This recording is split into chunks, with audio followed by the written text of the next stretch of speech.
Hello, everyone. I'm Ciel. Welcome to another dose of light. And today we are getting back into Psalm 23, where we are going to center ourselves and saturate ourselves with provisions and love of God.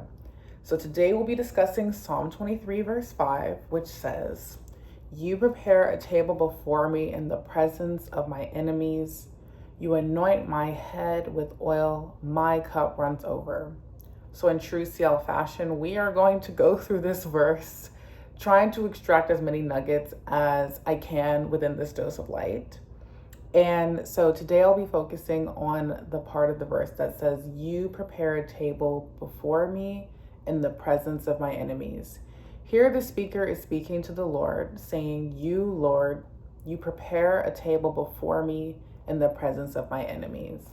So, what does the word prepare really mean? Well, it really does mean prepare. It means to arrange, it means to set in order, and also it's been used in the context of battle, to set the battle. So just know that the battle is won with the Lord because He's preparing you. He's preparing the battle that you know has already won in the Lord. And also, I remember yesterday I had mentioned the verse Psalm 21, verse 7, that says, "For the king trusts in the Lord, and through the mercy of the Most High, he shall not be moved."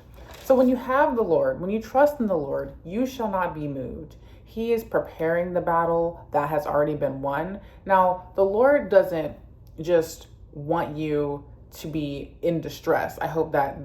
Hopefully that's not what this verse is giving. It says, He prepares a table before you.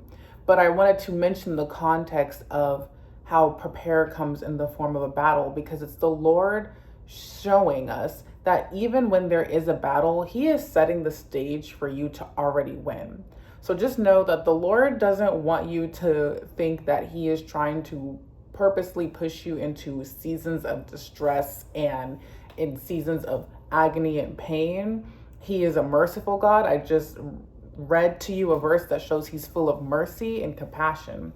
But just know that when it's a context of a battle, He's going to make sure that He's preparing your win.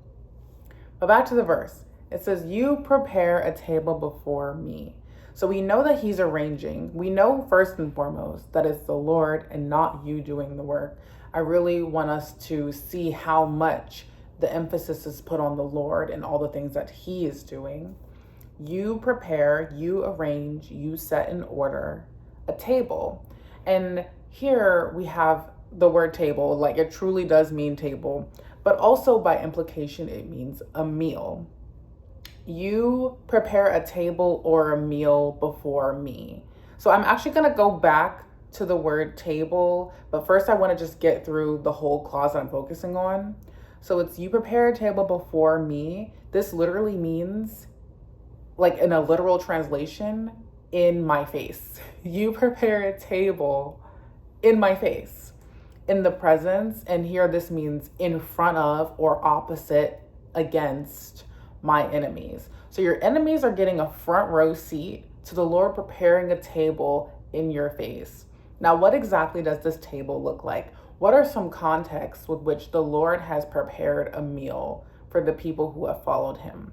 Well, Matthew 26 through 28 says, "And as they," this is the disciples, "were eating, Jesus took bread, blessed and broke it, and gave it to the disciples and said, 'Take, eat, this is my body.' Then He took the cup and gave thanks, and gave it to them, saying, 'Drink from it, all of you, for this is my blood of the new covenant, which is shed for many for the remission,'" which means forgiveness of sins. Luke 22:19 says, "This is my body, which is given for you. Do this in remembrance of me." So here we have that where the Lord prepares a meal for us, it's the communion. And the communion is a time of reflecting on Jesus' body, which was broken, and Jesus' blood, which was shed for the forgiveness of our sins. And we know that His body is different from the blood. His body was broken, His body was beaten, he was stricken, He was afflicted, because by his stripe we are healed.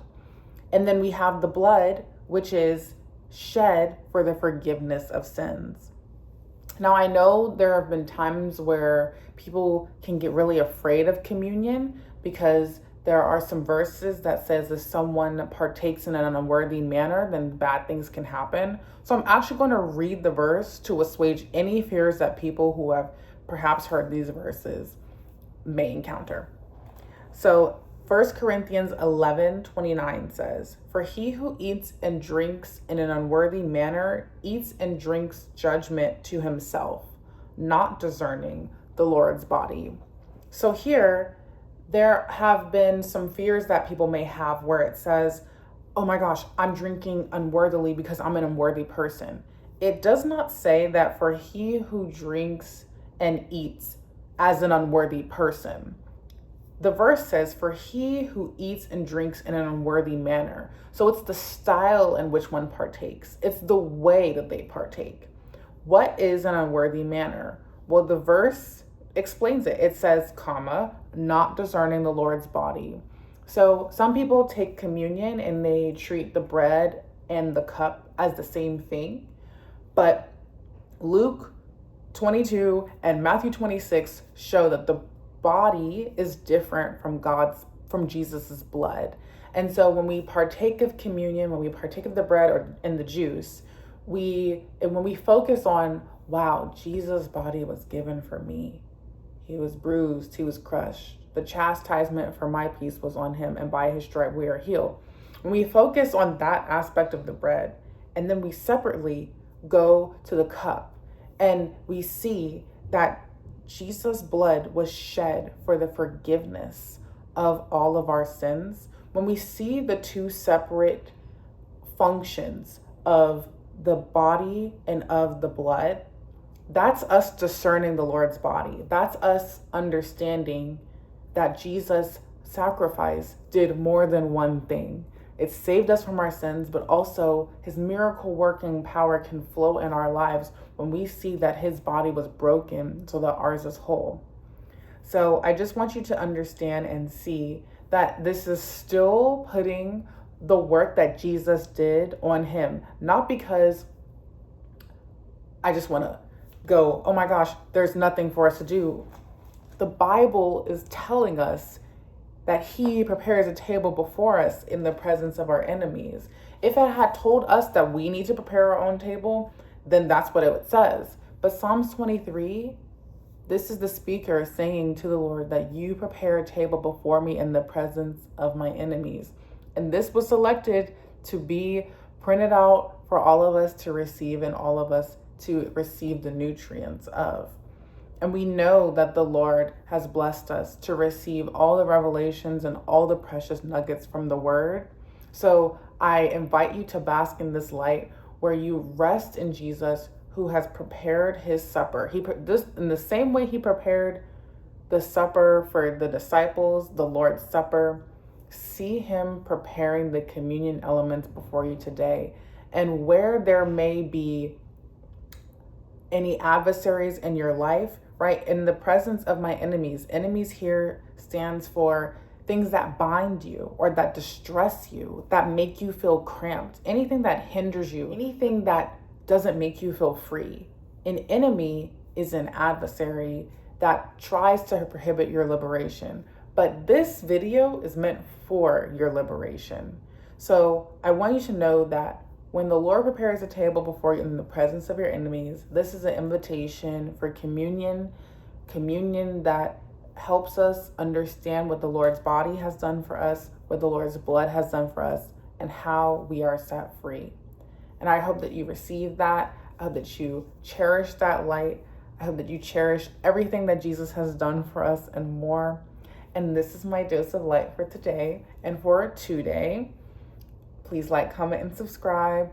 And I'm excited to share revelations about Psalms 23 and other verses in the future.